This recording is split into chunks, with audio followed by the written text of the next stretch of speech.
Oh, missed it. Click and a miss.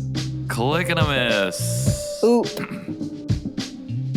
Speaking of things that didn't get tightened up, just kidding. Wait, what? What is this? What was that transition?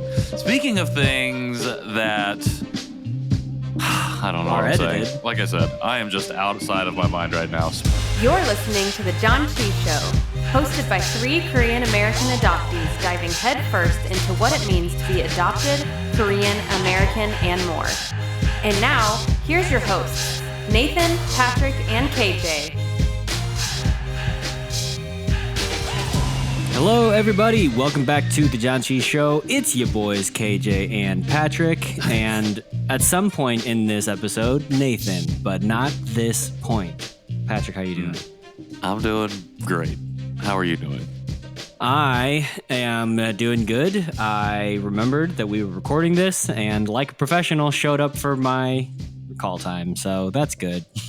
Showed up for the call time, fully showered, and ready to go to bed. Not looking ratchet. So it's fine. It's fine.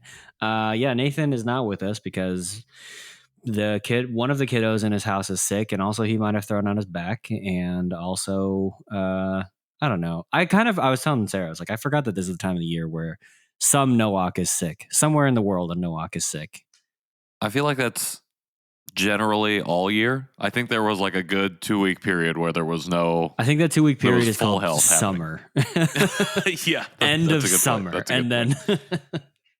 Yeah, but we are wishing them full health. Yeah, That sucks. Thinking about entering into parenthood and then seeing everything that he's been going through, I'm like, you know what? One kid might just be enough. One kid sounds like a lot, honestly. I don't know if I want to do more. Sounds like one kid too many. No, just kidding. I'm excited for the one kid. But side note, I listened to our trailer the other day. I think I was like loaded up iTunes, or not iTunes, but Apple Podcasts, and I listened to a trailer and I was like, wow, this is horribly out of date. We should probably update that. We need to make a new trailer. You weren't instead even of the one that is very I think scripted. You were engaged at the time. Oh, is that what's it's the literal content of the trailer. Yes. Not even it was just like, I mean, format of the trailer. Yeah, it was the like formatting of the trailer. This is rough. Nathan was in LA. You were engaged. Yeah. Oh, wow. Okay, that's funny. It was very funny. Well, for anybody who maybe has never listened to the trailer, what does Janchi mean? Why do we call ourselves the Janchi Boys? Do you know what? Honestly, I don't even think we talked about that in the trailer. Whoops. We knew what we were doing. We call ourselves the Janchi Show because Janchi is a Korean word that means to feast or to celebrate. We've also seen it translated as banquet. And we are here because we wanted to celebrate our intersectional identities as Koreans, as adoptees, as men, as spouses, as, whatever. And also do that with the help of guests or do a deep dive into a topic that explores those intersectional identities on our own. And then at the end of the show, we have a usually Korean food or drink item because it wouldn't be a feast if you weren't actually eating anything or ingesting anything. So yeah, that's why we call ourselves the Janchi Show. We're just here to celebrate who we are as part of the adoptee community. I love it. Great definition for it. It felt a little long-winded. I'll punch it up. We'll tighten it up in the edit. We won't tighten it up in the edit. It's not getting tightened up. It's not getting tightened up. Speaking of things that went very well, our conversation with our guest this week, Jenn Chapman.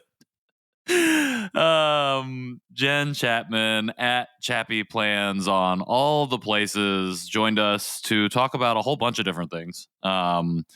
Very privileged to be able to sit and hear her story. I think she dove deep into a lot of topics that we have kind of like touched on a little bit. I know, especially from like a inside outside look of what it means to be a Christian and then not a Christian, and then also coming in and out of consciousness as an adoptee, and then as somebody who is like processing all of those things and then trying to be like anti-racist, but not even just not anti-racist, but just be like, I am understanding my identity and the intersections of all of these different things. Yeah. And so I just really appreciated her being super vulnerable and I think modeling a lot of the different types of experiences that exist that honestly can be really difficult to talk about, that I think a lot of people go through or share similarities of in their own lives. So really excited to be able to share that with everybody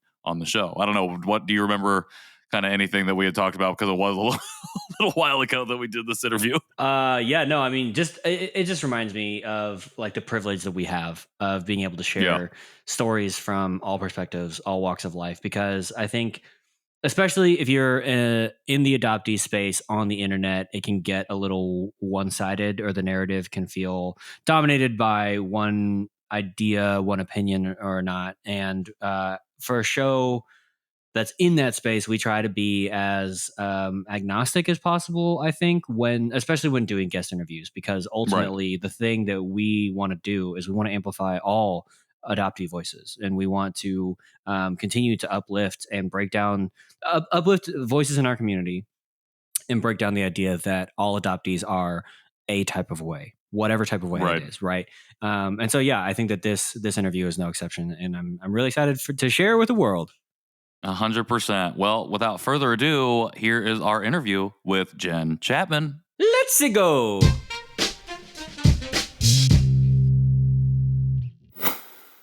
Welcome back to the Janchi Show interview portion. We are here with Jenn Chapman. Really excited to sit down with you and have this conversation. Jenn, thanks for joining us on the show. Thank you for having me, gentlemen.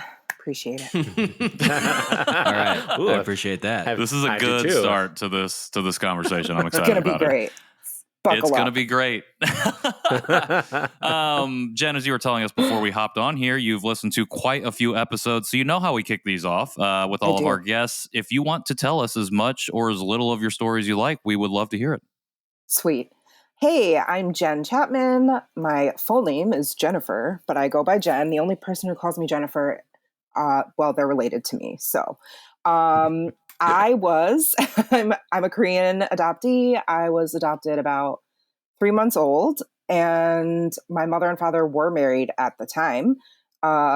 White, middle class, from upstate New York. I actually live very close to Nicole, who was just on your show as a guest. Yes. We are good friends. So there they are. There we are. Yes. Eliminating racism. Great picture for the audio medium. Yes. Podcast. So sorry that you cannot see this fabulous picture of Nicole and I at an event. However, I digress. I'm from upstate New York. And let's see, my parents did end up divorcing when I was almost 5. I also have an adopted brother, not biologically related. You've heard this a million times, I'm sure. He actually has no contact with anyone in my family, including me. And let's see, grew up in like white suburbia. But I was unique to what most of your guests that I've heard. I have the, I guess, quote, privilege of being in a class with 2 other Korean American adoptees who were also adopted through Parsons, who also came, like, their parents went through the same program. So I like imagine that for our white parents, it was like, you know, they thought they were so cool going to this like white adoptive parent club. Like, oh my gosh, we're so best. Like, we're going to get the cutest kids and put them in cute clothes and everyone's going to think we're amazing. So I did come over on a plane with like 3 other people who, I guess they had to pick me up in New York City. And it was like a whole big thing. And to this day, my family will still say like, oh, we remember like going to New York City to see you, get off the plane. And I was screaming bloody murder like in every single picture. And then what else? Fast forward. Yeah, grew up in like, continue to grow up in suburbia. And to make it worse, like the school that I went to and the district that I went to was like kids were getting like BMWs when they turned 16. And I was like, yeah, that's what does that even mean? Like, I don't understand BMW. What is that? Like, those are letters in the alphabet. I don't understand.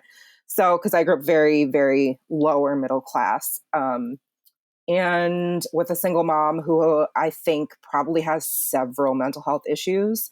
So I like to share about my story that I am, one, an advocate for basically, I'm anti-adoption. I'll just come out and say that.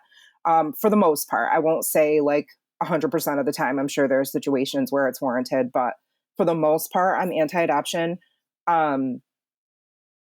So what was I talking about before that though? Sorry. White suburbia, BMWs at 16. Yeah. Single parent household. Yes. Single parent household. I was going somewhere with it though, but I forget. Well, it's okay. You can probably like mix it or edit it so that it all makes sense. And this is all going straight into the episode. Awesome. People will be like, I don't understand what's happening right now. I'm an advocate for being anti-adoption, but also for mental health, like breaking the stigma around mental health. So I'm somebody who currently I've been diagnosed with OCD like in the more recent years of my life, in the last 5 years, which has been really interesting. I also have complex PTSD, ADHD, anxiety, and is that it? So that being said, I think that my own adoptive mom had a lot of her own issues, and I grew up in a very neglectful, abusive environment. Grew up hearing, like a lot of the, oh, you should be grateful, the whole narrative that is very prominent in the adoption story. My mom is Catholic. She raised me Catholic.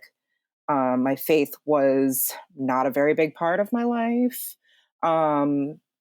Although I did, like I said, I was raised in the Catholic Church, so I did join a youth group, but that was because I felt like I had nowhere that I fit in, and I started to finally feel like this was the one place where I could sort of be whoever might be myself, because you guys have talked about chameleons a lot, like on your podcast, and I felt like I was always a chameleon and always have imposter syndrome and never fit in anywhere. So in my high school, I was a cheerleader, but I also didn't really get along with any of the other cheerleaders, and I wasn't really friends with any of the other cheerleaders. But I also did theater, and I also did art, and I also wrote. So there was like all these different aspects to me, and it was almost like anything that I tried, I did well at. And I don't say that like I'm so great. I more like I've had to survive, and I've had to like succeed to survive. So if I'm trying on a different hat or I'm trying on something new, I'm going to give it 110% so that I succeed at it and don't just like get left behind or, fail. So I've just always felt like I can chameleon to many different situations, especially like with my parents being divorced and having to be like one way with my mom, having to be another way with my dad because they had a very ugly, they had a very ugly breakup. And yeah, I was in and out of mental health institutions from the time I was 15, I want to say. Trigger warning, suicide. I don't know if you guys do trigger warning. Yeah, you do, right? Uh-huh. I have like several suicide attempts that I've survived. And yeah, I'm a mom. So like fast forward from like high school, I went to college, I got an undergrad degree, got a grad degree in literacy. Right now, I'm married. I met my husband at church. I went from being an atheist, like almost an evangelical atheist, if you will, to a Christian. And actually it's at that time during my walk as a Christian within the first 6 years or so, that I started to come out of the fog. And that was due to our pastor at the time, who we were in leadership at the church, my husband and I, having us speak on a panel about people who identified mostly as anything other than a typical Christian, right? So like a non-white, non-conservative, like either immigrant or there was a whole bunch of us on this panel, and he had us talk about what it's like to be X, Y, or Z in America during this climate, because it was during like Trump era. And it was on that panel that I started to come out of the fog. And after that, come out of my own internalized racism. And after that, come out of like, it was like everything all at once blowing up in my face. And you talk about like, it was like an atomic bomb. It was like an atomic bomb going off. And so it's been a lot of unlearning and relearning. And shortly after that is when I discovered Be the Bridge. It's a nonprofit run by Latasha Morrison. So that organization I credit with me surviving, basically, because I had such an identity crisis after speaking on this panel, because I realized I identified as white. Like, I had severe prejudice towards Black folks because of how I was raised. My mom is a Trumper. My dad passed away 4 years ago, but he was actually quite liberal. He was a Democrat, but in his era he was pretty racist. And so I adopted all of those behaviors and ideologies and mindsets and never really thought anything of it. And I'd like forget, I'd like look in the mirror and be like, oh, right. I'm not white. I forgot that I'm not white. Like, that's how, it was really intense. How much I did not identify with being Korean American. And so for me, all of this came to a head after I spoke on the panel and really heard for the first time my good friend Jasmine, who is a Black woman, speak about her experience as a Black woman and about Black Lives Matter, which I used to scoff at. And I had like a major awakening at that moment, and that's how I found Be the Bridge. And then I became friends with Tiffany Hennis, who now goes by Jade. And that is how I was on like the Archibald podcast. And then I met Katie during the pandemic on Instagram. And the whole adoptee community we would meet every Saturday, and then it turned into Clubhouse. And that's how I it kind of met Patrick. It's a super long story. I don't know. I'm rambling like forever, but I know that's what this show is, and so it's probably very true. We try to keep that only for solos. Okay. Yeah. Okay. So yeah, there's so much there, and I don't even remember what I shared in my responses. But if there's anything, like, I'm a totally open book, so I'll talk about anything. There's nothing that's like taboo for me. I am curious. So you mentioned growing up that you were raised in like a lower income household. Mm-hmm. What was the story of your adoption? Because I think that that's actually really unique, because adoption is, pretty expensive and all that stuff. I don't know. Like, a lot of adoptees are adopted into upper middle class white homes. And so you hear, like, I think there's a lot of like assumed commonality with our upbringing, maybe giving for like regional areas and things, but that's really unique. And I think even in our attempt to share these stories and break down the monolithic idea of what an adoptee is, I think that that's unique. So would you tell us what was the story given to you about your adoption from your parents or your other family or friends or that's a really good question. And happy to break that down, because I actually do remember like listening to all of your guests and being like, yeah, that's not me. No, I never had that. Nope. Two wealthy white moms. Nope. Definitely didn't have that. I had, lower middle class. I don't know how they managed to, quote, afford me. I'm sure that it was a lot of family help that they had. My mom's parents were still alive at the time. Her mom passed when I was like 4. I barely remember her. And then her dad passed when I was 15. And then my dad,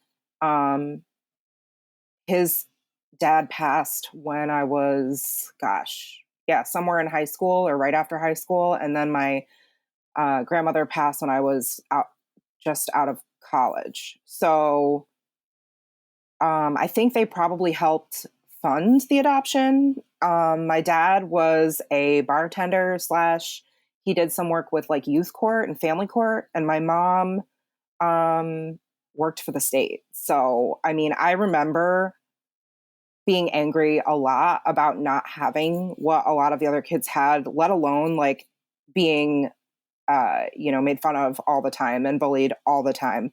I think the self-hatred started at a really, really young age, and the like knowing that I am other and knowing that I don't feel like I fit in or belong, which is actually the root of my OCD to this day, it was really difficult because I do remember like eating lettuce out of the fridge, like pieces of lettuce because I was so hungry. Or like, some of us would joke like, were you a bologna kid? Like, were you a kid that ate bologna for lunch? Or were you a kid that like could afford the school lunch and like had all the snacks and like things like that? And I remember even having a friend who I thought was like my best friend, childhood friend. I'd go to her house a lot.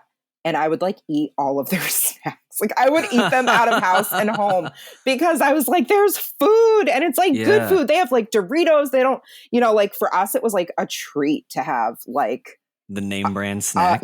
Or even like a Happy Meal. That was like a big deal, like that was a treat. So I never had anything fancy or like, the kids were wearing like Abercrombie. You guys talked about Abercrombie on one of your episodes.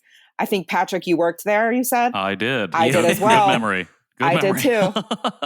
But yes, I grew up like, what is Abercrombie until like I could be old enough to make a decision and be like, well, I'm going to work at this store because that's how much I'm going to not be what I came from, And the story was, you had two parents. I actually have both of their names, like my birth dad and my birth mom. And I'm from Chungcheongnam-do in Chungnam province. I was told that they were not married, had met out of wedlock, and my birth mom was like really poor or something. This is what I was told. I have no idea if it's relevant, true, whatever. I do think though that my story is probably somewhat at least more accurate than like someone like my brother who possibly may have been like trafficked. Because like it's very rare to have both of your birth parents' information on your records. So so that's the story I was told. And I always grew up thinking like, well, at least I'm not a prostitute. That's basically what my mom would tell me. Like, well, you could have been a prostitute on the streets or begging in the streets. So I was like, I guess it's not that bad that I'm eating lettuce again, Yeah. So. Yeah. I appreciate you sharing that. And it is, I think, really, it's a rarer story to have both of those names. And then it's a very common story to be told, well, you could have had a worse life. And now you should be grateful for everything that you have. Got it. And I appreciate you sharing because you talked about when you were talking about your story initially, you had to succeed to survive. Your survival method was success. So you'd go 110%. That was the whole purpose of what the drive for what you were doing. And that made you involve yourself in a ton of different things from really early on.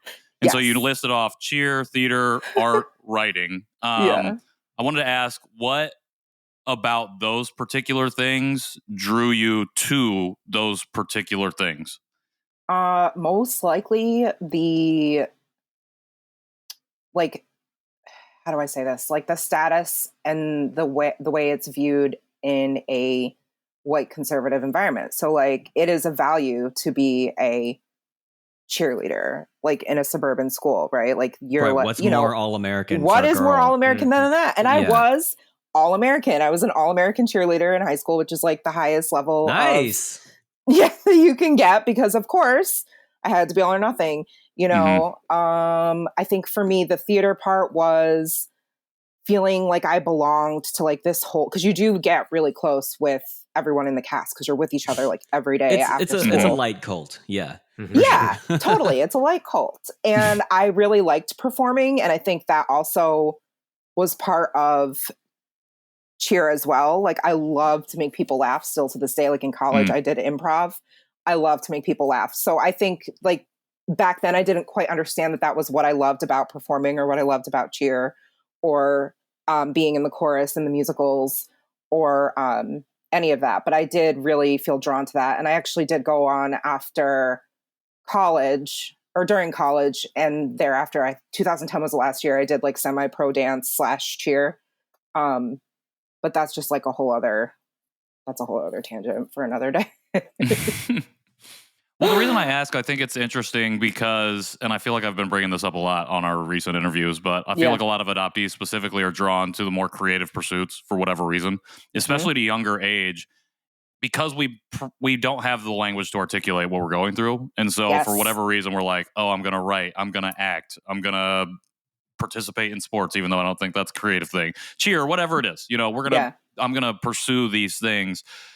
Looking back, do you feel like you said, you went through a lot of this coming to consciousness for a lot of different things more recently? Do you feel like when you look back, do you feel like you were trying to find the language to express yourself in the different things that you were going through at that time? 1,000%. Yeah. And I think to this day, and I say, I'm like aware, I'm very cognizant that the reason that I am, like, you see me surrounded by like scrapbook stuff here, like the reason that I have all of this so stuff, many colors. Wow. so much crap, so many papers and pens. Why? Who needs that much washi tape? It's obscene. Is because I am like, scrapbooking to me and planning to me is so much more than being creative and having a creative outlet, which is a big reason why most people do it, just period.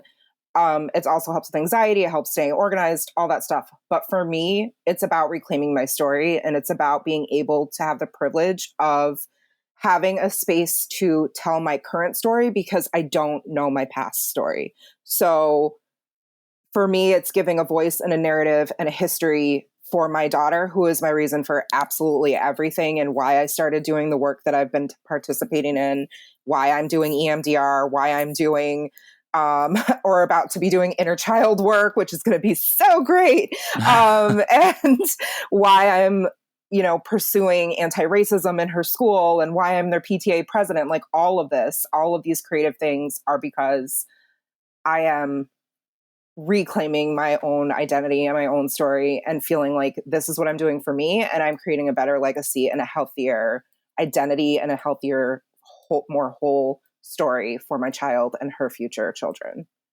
Yeah, I've never really thought about it, about the stuff I did in college and high school, I guess, thinking about all the extracurricular activities I did too, like sports and choir and things. And I wonder sometimes... You were in choir?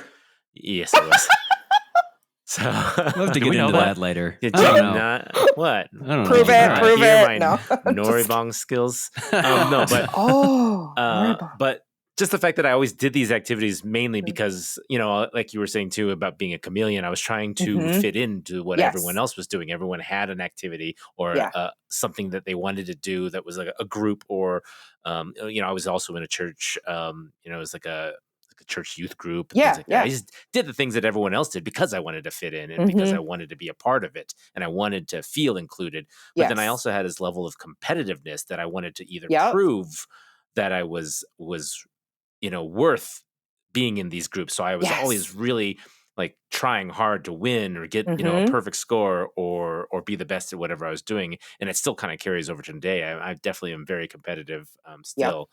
And I wonder if that's, I know that could be just a personality trait that people could have, but I wonder, what the relation to adoptees, that has. Does everyone have that kind of sort of like, I really need to prove myself that I'm, good enough and that I'm part of this group and things like that. So. Yeah, Katie and I have talked about that before at quite a bit of length, both I think, on her podcast and in private, just that it is more of a commonality among adoptees that we've noticed anyway. I mean, it'd be really, that's a study we were talking about, like, I wish there was a study on that. And then also like a study on health issues and being adopted, like prediabetes, like high cholesterol, hypothyroidism, like psoriasis. Hello. Like, are these things just a part of being adopted because it's in our genetics, or is it due to trauma, or is it both? Like, these are things that we don't have. Again, going back to Patrick's question about why do I do all these things and how does that play into me exerting creative energies? Like, I'm like grasping for things here. I'm trying to like reclaim little bits and pieces and sort of put myself back together as much as I possibly can. And the way my friend put it is, you're parenting yourself while you're parenting your child. So it's a lot. Yeah, totally. And I think it's interesting too. I don't have the same like drive to be the best, but I have a drive to be competent enough, like competent enough that no one questions my existence in any of those spaces. Like, and I think part of that, maybe that's like tempered by my physical disability, but I was like, well, I'm going to play sports.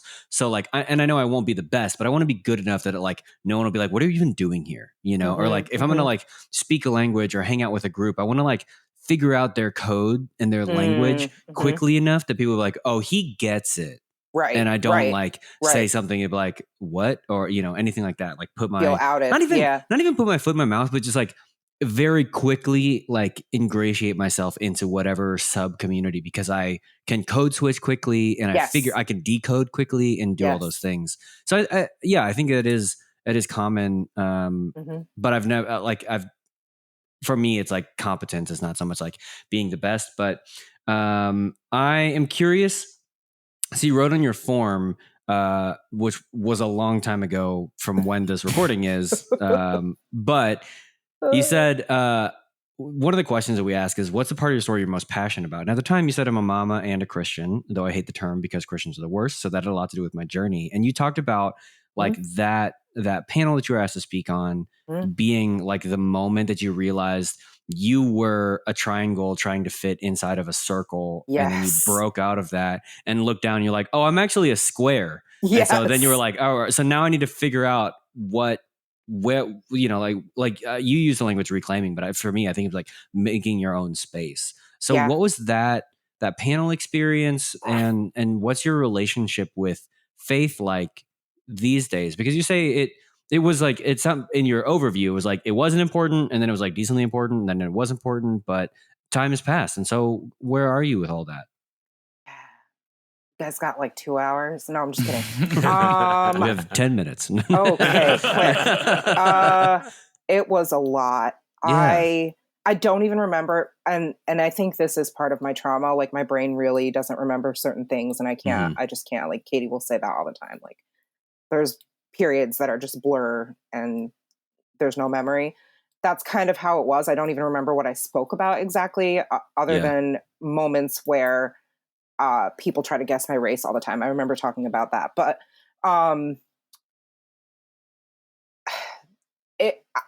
I guess I had, the only way I can describe it is like, I believe in the Holy Spirit, and I do think that is what lifted. I feel that racism is like a disease that is all over America, and it's like everywhere. You can't escape it. If you're from here, if you've been here, it's like in the air. It's like smog. Like you're breathing it in. You might not know it, but you are.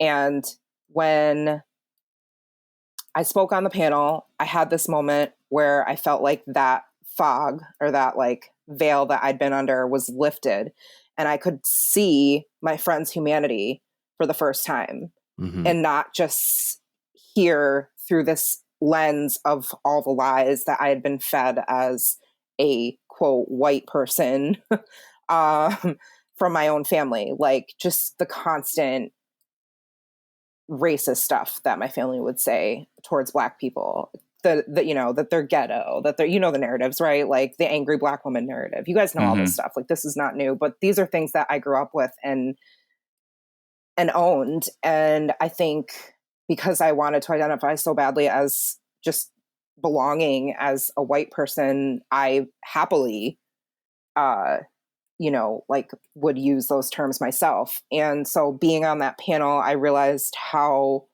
it was like an instant.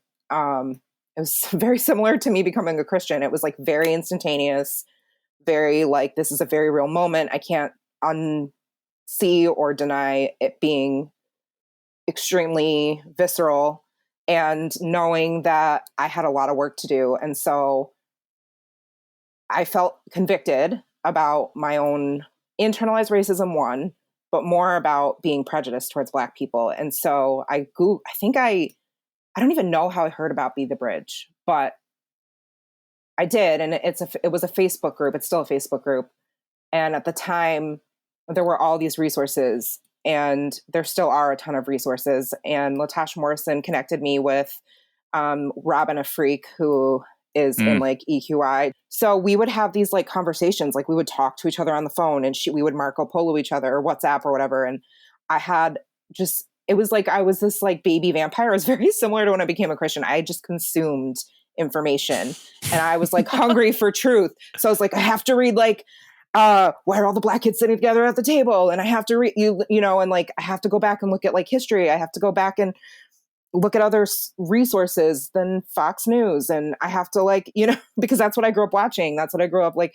So it was a lot of unlearning, a lot of deconstructing, a lot of listening and not talking, just listening and being humble, which is the biggest thing I felt called to. And I think is probably the best advice I can give someone who's like, how do I enter into this conversation, or how do I begin to unlearn or do this work, is like, you need to humble yourself and listen, because you don't know what you don't know.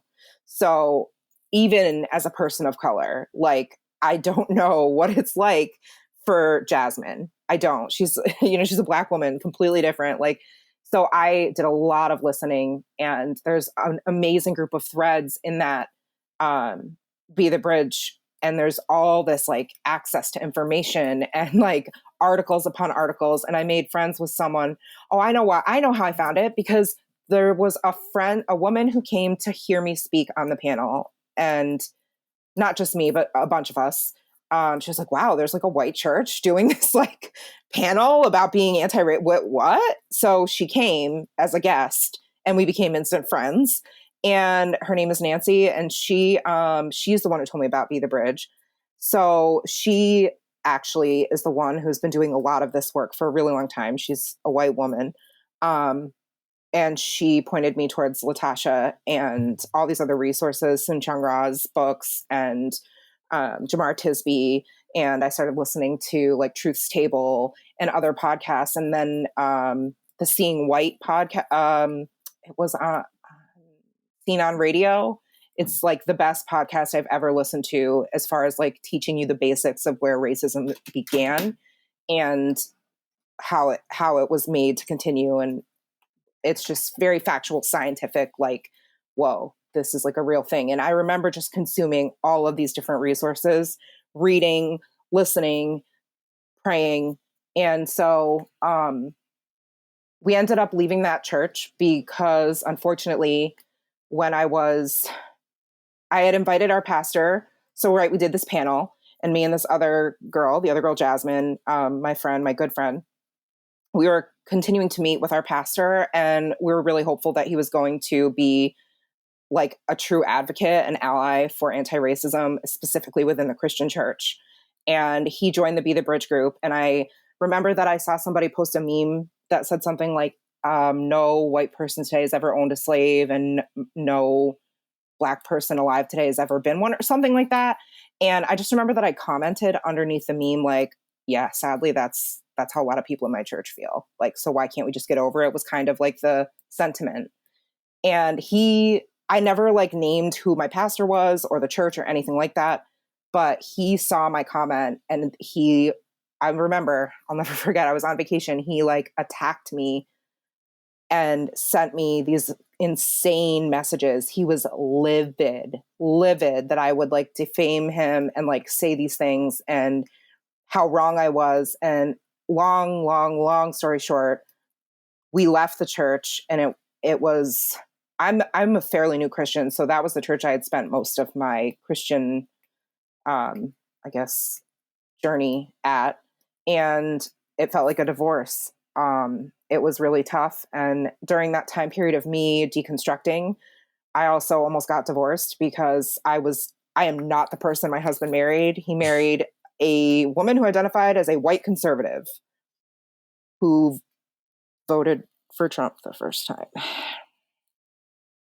So I share that only because I think it's extremely important to know how far I've come and how much work I've been doing to unlearn and to pursue justice for my Black and brown friends. So, yeah, sorry. I don't know if that even answers your question. But I'm still I did find another church. There were 2 years, like almost 2 years, where we didn't go anywhere. And I was so devastated by the way everything happened, because this was a church where like we were dating in, we got engaged in, we got married in, we dedicated Nora in, we were in leadership. These are people who are in our wedding. When we left the church, not one of them reached out to us to see like what was going on. Not one of them. I mean, it was devastating. So I was in no hurry to be in cahoots with more Christians. Like I was just like, no, absolutely not. I am good. But we did find a church that I now work part-time at. And the only reason I like even clicked to listen was because 1, it was a woman. And 2, I knew one of my other friends who is a Black woman was attending that church and loved being there. So that's where we're at. I appreciate you sharing that whole journey. And I also just want to commend you and appreciate your vulnerability for sharing, how far you've come over the last 7 years. I think that's really powerful, and it is important for people to hear, because I think it's really easy for us to just judge right off the bat and to not give people grace, especially as they've grown. And the fact that you gave us your whole deconstruction journey before giving us that point, I think it really hammers it home, like you've been working on this, and this is something that you've really taken seriously. Yeah. One of the things you said that stuck out to me, you said, racism is a disease, and I would agree with you. I would also go a step further and call it a manufactured disease. Oh, yeah. Because like you said, it's like something that we're told and taught, and it gets ingrained in us by the people who raise us, and then by the people who raise them. It is really, definitely. That's why we call it systemic, is because it just is taught over and over and over again and pushed to reach these levels. And I totally agree. You got to do your own education, which I think you have demonstrated here and modeled here. And also you got to be willing to listen to Black people specifically, but any person of a marginalized identity or community. You have to listen to them, because we might be ethnically Korean, we might be Korean adoptees, but we only know the experiences that we know. Like you said, we don't know what we don't know. And we can't speak over the people who have those experiences just because we come from a marginalized community. I feel like it can be really easy for us to do that when we start to reclaim our story. And unfortunately, that can be equally problematic, because it really pushes other folks to the margins, and it just goes against what we want to do for ourselves and for our own community. I want to ask, at the top, I again appreciate you sharing your journey through Christianity and, kind of the twists and turns and bends that has taken. And at the top, you talked about yourself as an anti-adoption advocate. And so I want to ask you about navigating those two things, because for a lot of people, they associate adoption and Christianity very, very, very closely. Well, it's also baked into Christianity itself. It is baked. So. Exactly. Yeah. What has it been like navigating both of those worlds, which seem to be opposing forces? Yes. So fun. Everything I do is like an opposing That's why you wanted to come on the show. It's like, it's the best. No, our church is really small. I belong to a vineyard church. Vineyard churches are all over. They are also not a monolith, though, and each church has its own flavor based upon the pastor and the leadership. Our church, I did grill our pastor before we ever stepped foot in the door. I asked questions about her beliefs on Black lives, on science, on evolution, on Donald Trump, on being pro-choice, on all the things. And she ticked every box, let me tell you. So I was like, okay, we'll maybe come check you guys out, because I don't even believe that this is a real thing, because you guys are probably unicorns. And we went to the church, and we were like, the first thing I remember they were talking about was having I holla back training, which is like bystander training is the company, not I holla back training, bystander training by the company I holla back. And I was like, well, Matt, my husband, I was like, you need to go to that. You're a white man. I know what to do. I got a loud mouth. I'm good. You go to that training. But I was like, okay, these are people who are actually doing the work, or at least it looks like they're trying to do the work and not trying to be like the next mega church or something. And so that being said, Did you get a loaf of bread? I did not get a loaf of bread. I heard that about some of the vineyard churches. I did not. They did have loaves, but they went to the people in the community who needed them. So they sent me to an AIPI conference in California last year, which is where I met Sun Chung Ra and got to like talk to him and fangirled. And but anyways, yeah, I think that that's important to share so that you know the backstory of the sort of flavor and temperature of my church, because I am unashamedly myself at all times at this point in life. I'm about to be 41, so ain't nobody got time for anything else. And I am very open with my coworkers who are also the leadership and the board at the church about where I stand with being anti-adoption. And they have all been extremely humble and have listened and have said, I've had them come to me. One of my very good friends now has said, yeah, we were going to adopt. I've had like probably, I want to say at least 10 couples tell me that they are not going to adopt based on just knowing my narrative and my story and my stance and seeing the things that I share, like Patrick's amazing content and his carousels of information and sometimes run on sentences. Oh yeah. Sorry, literacy major. I be running on all the time. Do you need an editor? Hello. So yeah, so that makes me feel like, okay, this is a work worth doing. And yeah, I've been offered the opportunity if I ever want to, because our church does do a series called Seeking Shalom, which means like peace and restoration. And typically they're about justice-oriented things. And they offered for me if I ever wanted to, not that they wanted to put it on me by any means, but they know how passionate I am about being anti-adoption and just about bringing awareness around our voice in the triad. And they have offered, like, if you ever want to talk about it, if you ever want to, not saying you have to, but if you ever want to talk about it, you can have the mic. Like, we're more than happy to give it to you, and like encourage me to do it. And I'm like, I'm not ready yet. Yeah, it was like it was slowly coming out almost. Cause like I would slowly leak things on Facebook about being like anti-adoption or like even not even anti-adoption, but just like sharing the fact that like, hey, we're not all grateful adoptees. Like just sharing that, you know, or like really like, it's simple. not exactly what you think it is. Yeah. Right. Yeah. Just little slivers of truth here and there, you know. Yeah. My own family, like so I keep a very close distance from my adoptive mom and then my adoptive dad. Like I said, he passed 4 years ago, but has he's one of 5. So there's like this group family chat all the time. And I've like asked to be excused from it because they are constantly sharing like photos of like, oh, remember when, you know, your cousin was this little and how they look, he looks like, you know, grandpa did. And it's just like, is so othering to me and so like alienating and triggering that I was like, I just can't be in this chat because it's too much for me. And like just being able to say that and like do that for myself and set that boundary. I think that's part of all of that too, like being anti-adoption and being pro-adoptee centered. Yeah. Well, and I think it's important, like, and I love being able to hear that you spoke up and other people listened, but not just that people listen. Like because I remember I had a conversation with a coworker at the church I worked at in Springfield.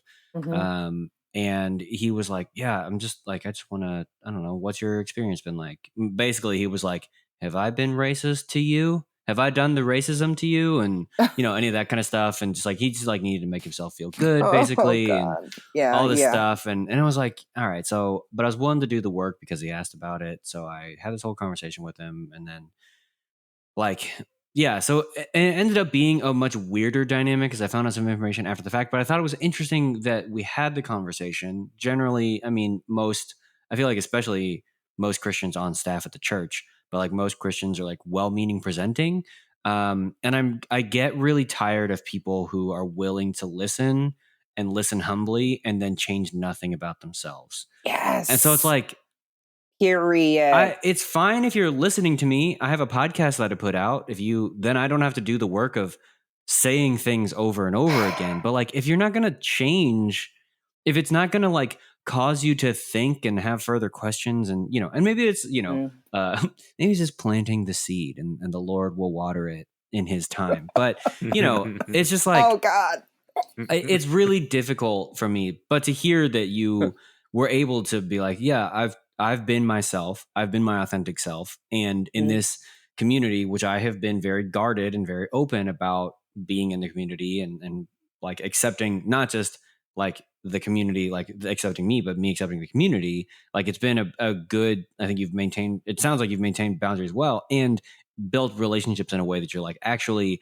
yeah, the facts of my life matter in a way that maybe help a future adoptee, maybe help future adoptive parents, even if parents proceed to adopt, that they're like, all right, I need to go into this with a level of mindfulness that I just wasn't prepared for. So it's really encouraging to hear that's been your experience, because it's not, again, that's another story that we don't often get to hear about, is even if people are listening, there's not often, we certainly almost never get to see the benefit of that action. And generally we see that no action is being taken at all. I'm like, all right, cool. I guess thanks for listening that one time. Or those 12 times and not doing anything. And still doing nothing, which is worse. I don't know. Yeah, I don't know. Yeah. But it's encouraging to hear that. So thanks for sharing. Of course. Yeah, I just had a similar conversation, specifically about on topic of racism with someone. It's like, if you do something that's racist, then I'm going to call you in on it, and I'm going to explain, why it was problematic, what could possibly be done about it in the future. And there's two paths you can take. You can either continue to do those things and not change at all, or you can start to listen, you can start to learn, and we can see those things start to change a little bit in your attitudes and the way that you operate. Because at the end of the day, people are going to make mistakes. I make mistakes all the time, and I'm still learning. And it's about, are we willing to be accountable, not just to the world, but to ourselves? Are we willing to hold ourselves accountable when we do something that's fucked up? And a lot of times, in a lot of ways in this country specifically, we are not. We are unwilling to be accountable to the numerous things that we do that are wrong. We're unwilling to admit a mistake. And so I think one of the things the thing that I've really taken away from this conversation, Jen, is that you have went through this process. And I really appreciate everything that you shared, because I feel like you've laid a little bit of a groundwork, a little bit of a framework for folks who are listening to be able to follow in a way that I think is, if not simple, is at least laid out in a way that can be followed. And it's not convoluted, or it's not like, oh, I can be misconstruing this. It's like, no, here are steps that you can actually take that are tangible. And here's the path. Here are the paths that you can take. So I really appreciate that. And, I appreciate everything that you've shared in your story. As we kind of come to the bookend of this, what for you right now is the big thing that you're focused on, or what is like next for you as an adoptee specifically? Like, what are you hoping to do or learn or glean about your own identity and your own journey? Yeah. So I did print out the paperwork to start the search. And it's been sitting in a folder back there for a while. But I printed it out. So there's that. I am very fortunate to have a local group of Korean adoptees who get together on a fairly regular basis and do things like watch past lives and go to anti-racist benefits, fundraisers, eliminating racism, empowering women, benefits and things like that. So for me, it's like self-care right now, just spending time with other Koreans. One of our Korean adoptee friends is putting on a Chuseok potluck, which is going to be awesome. Yay. We have Korean prom for the second year in a row, where Nicole and I have to redo Korean prom. Yeah. Korean prom is amazing. I'm intrigued. Nicole did not talk about Korean prom and how we sang "Oh Baby" Britney Spears together. Oh yes. I feel like I've heard of this.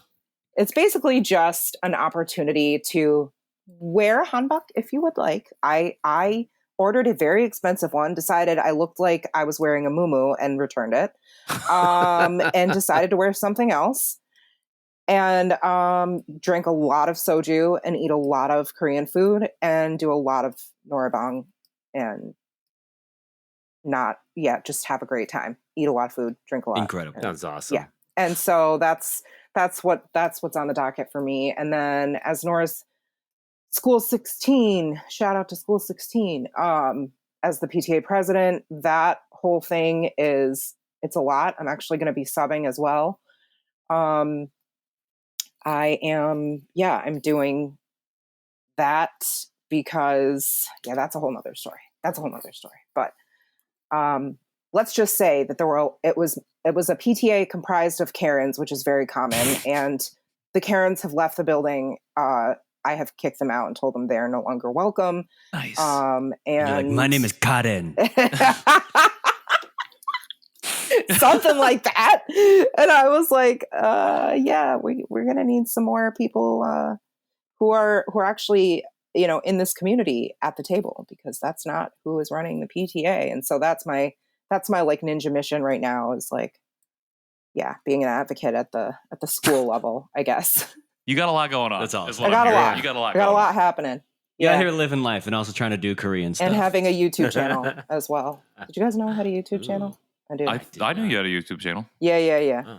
It's just I didn't, but now's a great time to plug all of your stuff and where they can find you, interact with you, all of it. Oh, yeah. And segue. We love a good segue, since there's no snacks. Or will there be? That was looking right at you, Nathan.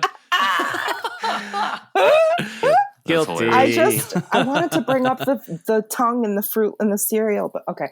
No, I am Chappy Plans. I had like an adoption Instagram handle, but I literally never use it, so I feel like I shouldn't plug it.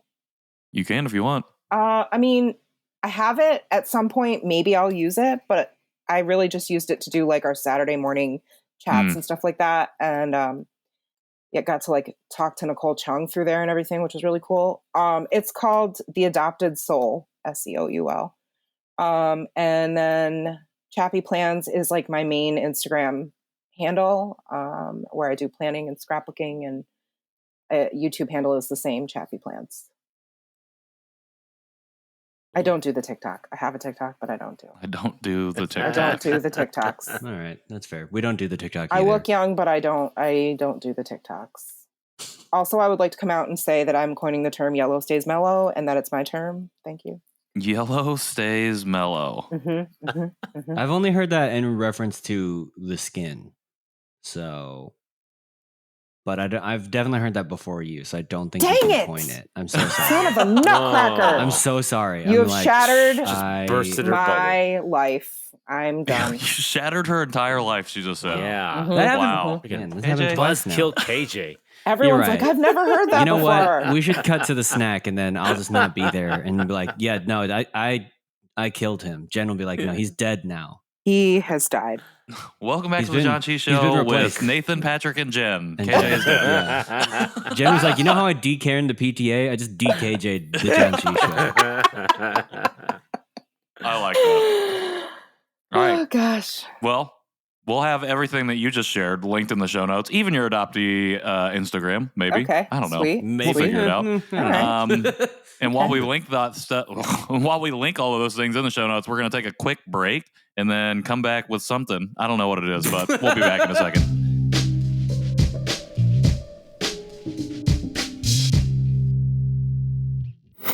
Welcome back to the Janchi Show food time portion. I am not Nathan. Nathan had to run out after our incredible interview with Jenn Chapman. Jenn Chapman's still here with us, though. Definitely not multiple weeks after the interview. Definitely not. It's all happening at the same time. 100% still the same day. Patrick, how did it feel to intro a food segment and have somebody else laugh at you? It felt great. Honestly, it felt good. I don't know what it feels like to be I was Nathan, like, it wouldn't be a and- food portion if somebody didn't say welcome and someone else just died of laughter. I Yeah. die. So I die. I had to. It was nice to step into that role for a little bit. You guys step didn't get to into see Nathan's Patrick's shoes. face when he said the welcome back part. That was the best part. So I always y'all have missed my out. screen, my browser window hidden? Yeah. shifted so where I can't see my own face because I always Oh. get distracted. So I never know what I look like. It I was just like- go right into it. Welcome back. Like it was like a big, Wow. yeah. A lot was Alrighty happening. then. I'm here for that. Well, Jen, thank you so much for sticking around for this wonderful food section. Yeah, Nathan had to go because something happened to his back. So we're Oh. going to do this one. We're going to power through without him. he What threw happens his when you back get out in older? the break. He threw his back out He during the breathed funny. break, but Yeah. luckily he did send us some Food. soft jellies, which I don't know what they are. KJ, Nope. can you help me out here? What the heck do we have in our hands? I don't really know. It's an Orion product. It's called Soft O Jelly, but I don't know. Like, so it looks like I think they might be filled, maybe not. That was what I was But guessing. the design of it, the design of it, if you Google it, it looks like, actually probably on our social media, but it looks like the O is an apostrophe and not just like, so it feels like it should be pronounced O Jelly, like it's it's an Irish or Scottish thing. Oh, jelly. Oh, jelly. Oh, jelly. It contains Oh, fish. jelly. Everything What? that we try from Korea has fish in it. What? No, it does not. Literally, What the does it back say? just says contains fish. Oh, Yeah. God. I'm scared. Where does But it say hey, that? it's not expired. So Oh, we're winning. says it right there. Jen gets it. Jen does get it. It's not expired. Jen understood the assignment. Yeah. Yeah. Well, Nathan understood the assignment. Right. Uh, Thanks, Nathan. he's Sorry learning. about your So back. 2 servings per container. Serving size is 30 grams. Amount per serving. It's only 95 calories. So you could eat the whole thing and not be like crazy out unlike of it that in one terms of time. calorie count. Oh, Where we, no. oh, We yeah, got where we scared. thought that, we Oh, ate way yeah. too many calories. Oh, gosh. Uh-oh. Overall Avoid pretty direct easy to- sunlight.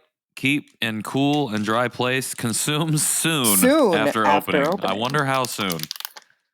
Interesting. So yeah, I'm just concerned about the fish situation. it's green grape flavor. The allergic? back also says with 12% concentrated green grape juice. So fish and grape juice winning. yeah, what could go wrong with that?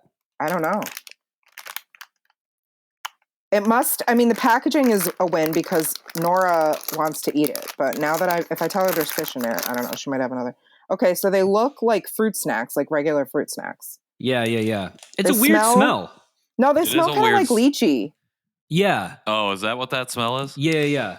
It Which is smelled not- very manufactured when I first opened it, but now I think it's Oh, just because it's been they're good. sealed. It is good. Yeah.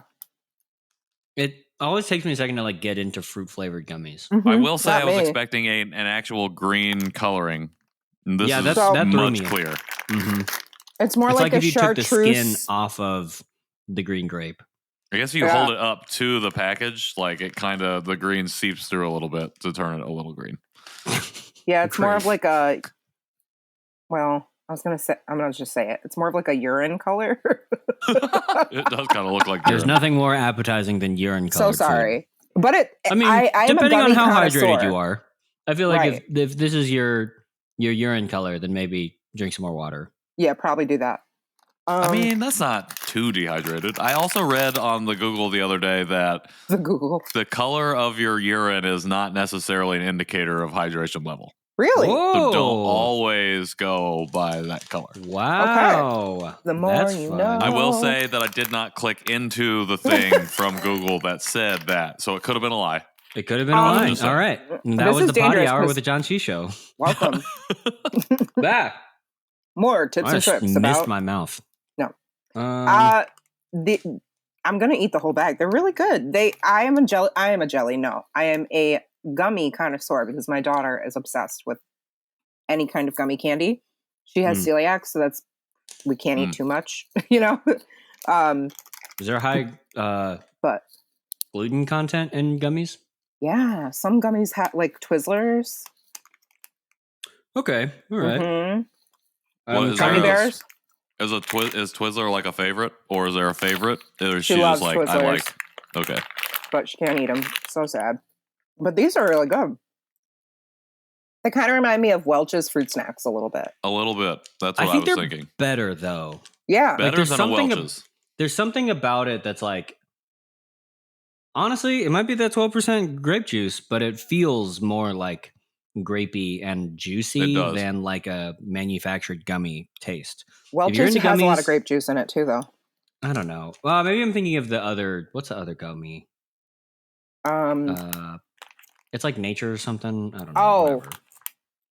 It's like a mixed berry thing. Isn't it just called fruit snacks? Yeah, probably. I don't know. I literally think it's called just like nature's fruit snacks. The last time I would have eaten them would have been like when I was in high school. So. I think they have them at the gas station. I think I bought a package. Oh, do you like frequent gas stations? I do. Coming at me with that brag? Wow, bro. Yeah, usually when I come back from basketball at like 10 at night, I stop at the gas station. Oh, wow, you buy weren't a bag of chips and 2 things of Powerade. All right. Sounds like you weren't coming back from basketball. Maybe something else. These. Oh, it has fish collagen. Not anymore. Interesting. Oh, maybe that. Yeah. Maybe that's why. Because the consistency, like when you bite into it, it has like, I don't know. It's very different. gelatinous. Yeah. It also has ethanol. So, what the what's hell? Up, diesel engines? It's gassing me up. Oh my god. Am I gonna die? Is that why you have to consume some after opening? Are they flammable? Oh, I bet they're super. Now I want to set it on fire. Let's try it. No. Just kidding. I'm pretty sure. Nora, these are those weird facts that I have floating around in my head. But I'm pretty sure that like one of the best fire starters you could use is like a nacho cheese Dorito. Because really? They have so much. Yeah, like they just burn like forever. Really? I'm going to need to test that theory for sure. That's interesting. So, it's one of those like random high school science facts. It's just like, oh yeah, check this out. And you were burning Doritos in science class? No, just when you're talking about like kinetic versus potential energy, and you're like, look at all this, and you just like light it on fire, and it burns for like way longer than it should. I know what that is. That's fascinating. Potential energy. I know what that is too. Which is shocking. I know what unachieved potential. potential energy is. Yeah. No, I was lying. I'm thinking of a roller coaster right now, but yeah. I've forgotten. All right, that was physics class with the Janchi Show. I don't have a lot to say. Yeah, beyond that, it's overall a pretty good gummy, and I'm not big on gummies. Jen, since you're our guest and you didn't throw out your back during the break, what would you give these gummies out of 5? Out of 5. I'm gonna go with 4.5. Okay. My only, I guess I deduct half a point because they're pretty darn near perfect consistency wise, like the size of them, like you can pop the whole thing in your mouth or you can bite it in half. Either way, it's good. The mouth is happy. But I would say the 0.5 deduction is because it's slightly sweet for me. Like it's almost a little bit too like sugary. And that's going to be my only, like even the chartreuse translucent color doesn't really deter 19 me. grams of sugar. That is a lot. 38 grams technically if you eat the whole bag, which I am now doing. Which I know. I have to save some for Nora because I promised. This is the last one. So all right.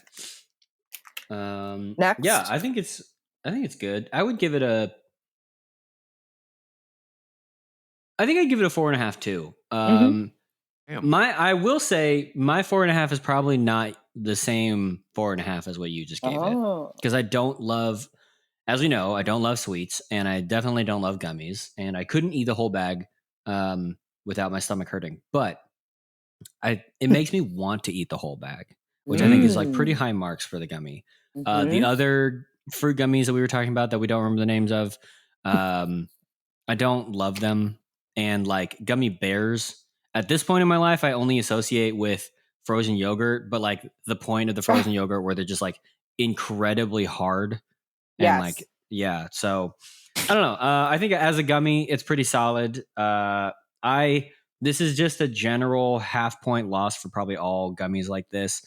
I don't love the coating on it that I think keeps it from sticking to itself. Yes. But like if you get 2 that are stuck and you unstick them, the side that was stuck is good, and the side that was not stuck has all the coating. And I don't like how that makes my mouth feel. But as a gummy overall, it's got great mouthfeel. So Great mouthfeel. yeah, 4.5. There you go. I agree. It does have good mouthfeel. It does. That's why I said you could eat the whole thing or bite it in half. Is this the other brand you were thinking of? The fruity snacks? No. Oh, no, that's not what I was thinking of. It might have just been I was Welch's thinking, I guess, of the Welch's fruit snacks. The Funables? Funables. Hilarious. No. I was going to give it a 4, and I couldn't really explain why. And I feel like all of both of your reasonings were all of my reasons, probably. Yeah. But you both gave it a 4.5. So I feel like I should also give it a 4.5. No, so I'm going to give it a 4.5 because I don't have any other reasons for why I feel like it should or should not be that. So yeah, 4.5. All right. Nathan, how about you? All right, thanks. That was, what'd you say? Did your daughter just try one? Yeah, Nora, what do you think? The gummy. 4 out of 5. 4 out of 5. What do you give? Or 1 out of 5. What do you give it? Not 4 out of 5. Oh, 4.5. She said 4.5. And she couldn't even hear you talking. So she wasn't even in here when we were giving it a rating. She doesn't even go here. She doesn't even live go here. Whose kid is that? Nice. All right. I feel like if Nathan were to try this, he'd give it a 3. But I hope he gives it a 4.5. Really? I don't know. I feel like he would give it a 5. Now you have to ask him. Like, you think he would camera. give it a 5? Yeah, I think he would give it a 5. Really? I don't know. I don't know. To be honest, I feel like he's pretty okay. He's pretty kind-hearted, but then he's like very opinionated about food. So yeah, he's very This is true. The stickler for the food. Yeah, you got me with the coating part. I kind of skipped over that part.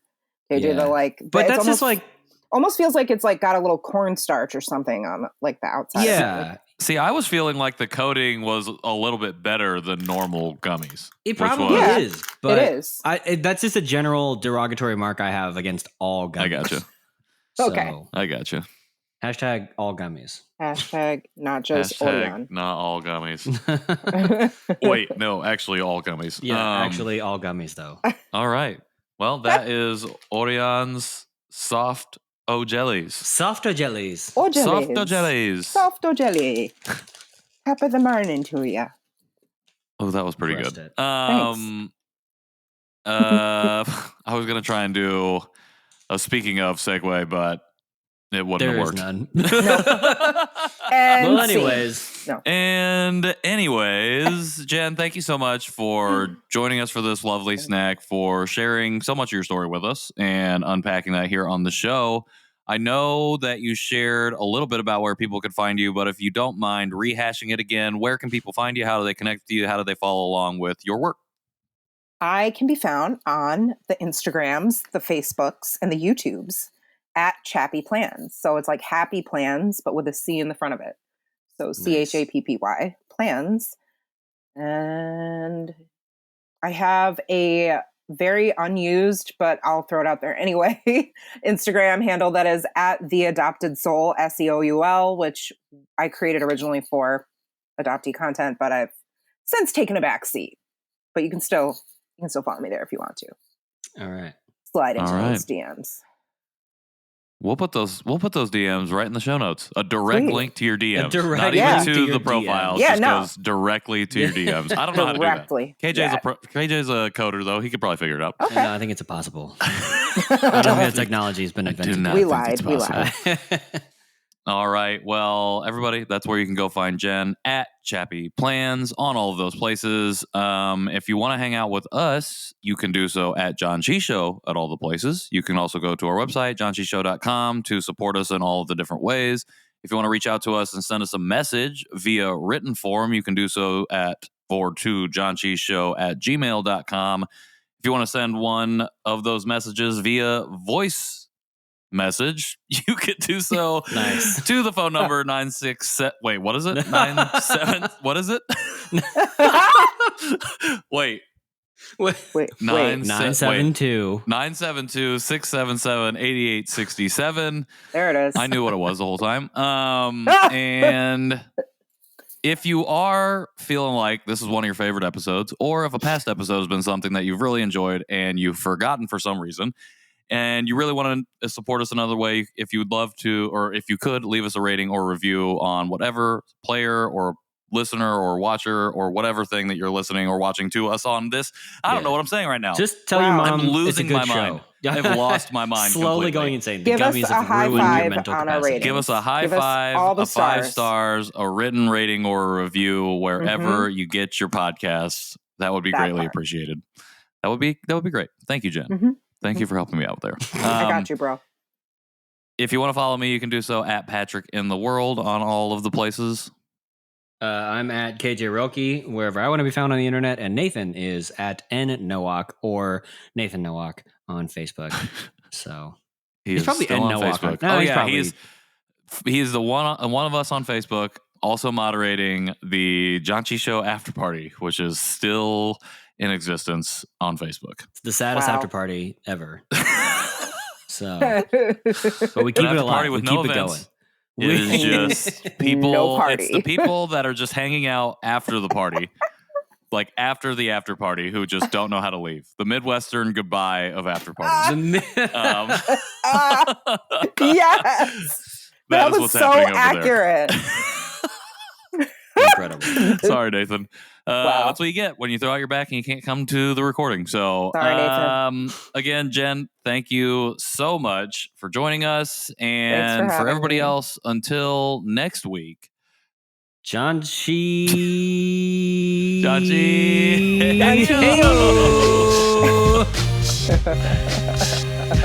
thought you were going to click it, and then you didn't click it. Did you miss again? Yeah, I clicked the infinite loop button is what had happened right there. Did you miss again? It did not go. Miss again. It did not trigger. Click and a miss.